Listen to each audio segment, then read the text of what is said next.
Eto, maganda to. Shout out sa'yo, Utol Mimi Chan! Sabi niya, dahil sa'yo, nag-start ako eh.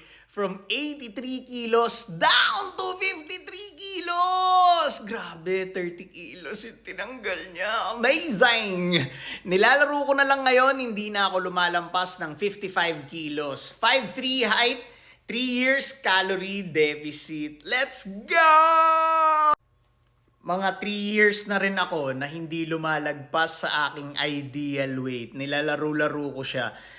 Hindi ibig sabihin na lagi akong may abs dahil yung weight range ko naman is 58 to 70. So minsan umaabot pa rin ng 70 lalo na nito nung na-injured ako. Pero I make sure na hindi ako nagiging overweight. Lagi akong nasa healthy weight. So ngayon na magba-body transformation ako, hindi ako hirap na hirap. Madaling mag-respond yung katawan ko dahil hindi ako naging overweight, hindi rin ako naging obese. Actually, yung calorie deficit ay umpisa pa lang. Tama. Ang totoong laban dito, Utol, is paano mo ma-maintain na nasa ideal weight or healthy weight ka for the rest of your life. And si Utol Mimi Chan, nagagawa niya na yan ngayon. Keep it up, Utol. Proud ako sa'yo at congratulations sa 30 kilos na nawala sa'yo.